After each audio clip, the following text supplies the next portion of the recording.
आज ही डाउनलोड करें और अपने पसंदीदा शोज का आनंद लें।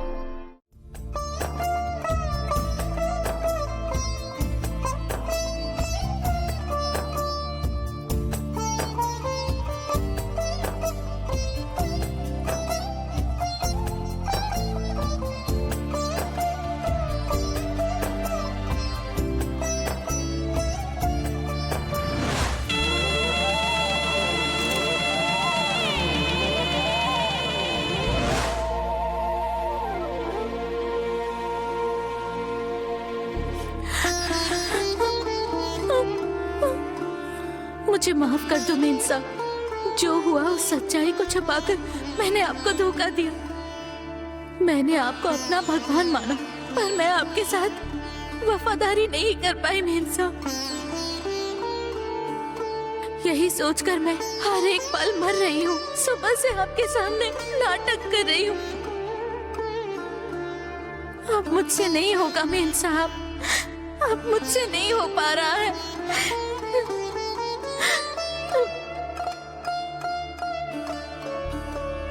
मैं इस घर से चली जाती हूँ। मुझे माफ कर दीजिए। मेरा यहाँ से जाना ही सही होगा। जो हुआ उसके लिए माफ कर दीजिए।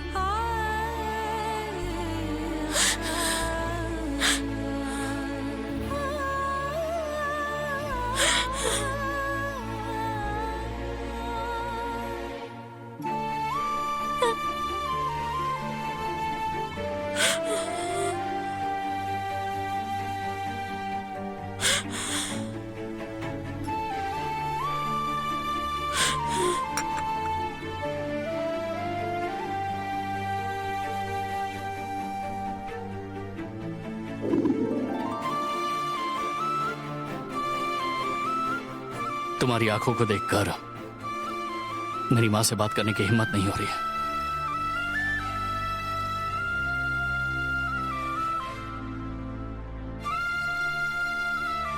मैं उनकी आंखों में देख भी नहीं पा रहा हूं। पहली बार इतना तनाव महसूस कर रहा हूं। हमारे बीच दूरियां आ गई हैं। उसकी वजह पार्वती के साथ हुई डमी शादी है। मैंने कभी मां की मर्जी के खिलाफ आज तक कुछ नहीं किया है। मां के चेहरे को देखकर बात करना हर मिनट आग के ऊपर चलने जैसा लग रहा है। पूरा शरीर सुन पड़ गया है। मेरा बेटा काम पूरा करके आया, ये सोचकर मुझ पर गर्व कर रही हैं।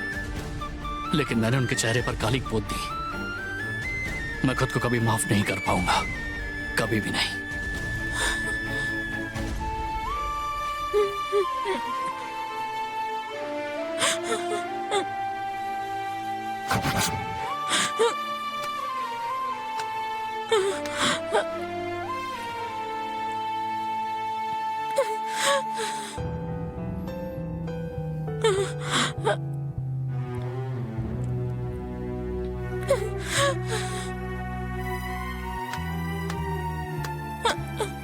पार्वती, क्या बात हो गई?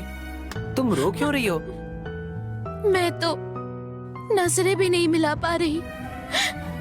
देवी स्वरूप मेम साहब को मैंने आज इतना बड़ा धोखा दिया। समझ नहीं आ रहा उनसे नजरें कैसे मिलाऊं। मैंने ये बात छुपाकर बिल्कुल सही नहीं किया छोटे साहब। पार्वती, तुम ऐसा बिल्कुल मत सोचो। तुमने माँ को कोई धोखा नहीं दिया, इसलिए रिलैक्स हो जाओ। धोखा किसने दिया ये तो मैं नहीं जानती, पर एक बात जरूर जानती हूँ, मैं उनसे वफादार नहीं रही। पर ये भी तो एक तरह का धोखा ही होता है।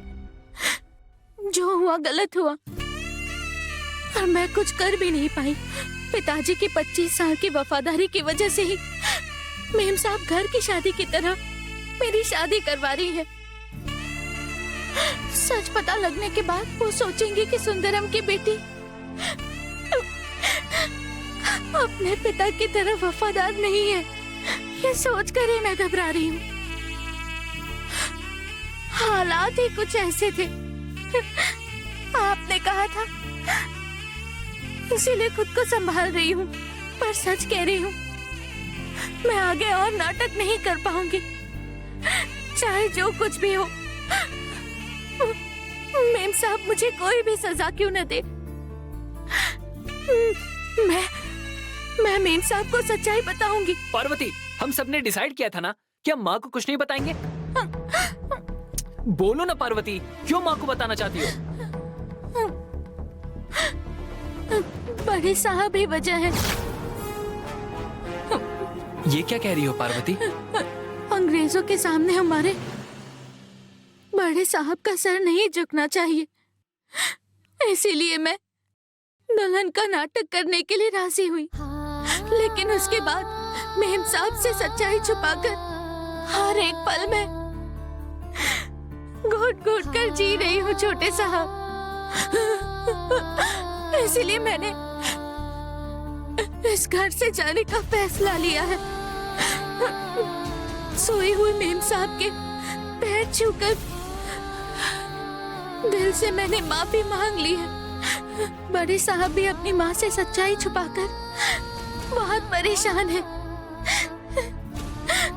बड़े साहब के मन को शांत करने का एक ही तरीका है, वो है मेम साहब को सच्चाई बताना।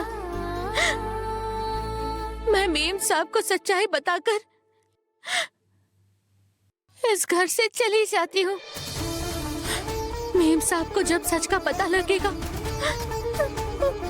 तो वो बहुत ही गुस्सा होंगी। नहीं पार्वती, तुम गलत सोच रही हो। अगर तुमने माँ को सच्चाई बता दी तो भैया के लिए और भी ज्यादा मुश्किलें बढ़ सकती हैं, जिसका तुम्हें अंदाजा नहीं है। तुम तो जानती हो ना कि भैया के ऊपर माँ आंख बंद करके भरोसा करती है। भैया ने कभी भी माँ की कही कोई भी बात नहीं टाली है। माँ के लिए मेरे भैया उनका आत्मसम्मान है। अगर माँ को सच्चाई पता चल गई तो वो अपनी जान दे देंगी, और नहीं तो एक जिंदा लाश बनकर रह जाएंगी। जरा शांति से सोचो पार्वती, जल्दबाजी करके कोई मुश्किल पैदा मत करना। मैं भैया से बात करूंगा, तुम रहने दो। और कितने दिन मेम साहब से सच्चाई छुपाकर इस पाप का बोझ सहना होगा। तुम्हारी शादी तक वेट करते हैं, उसके बाद हम उन्हें सब बता देंगे। तुम्हारी शादी में अभी 4-5 दिन बचे हैं ना, तब तक तुम शांत रहोगी तो अच्छा रहेगा।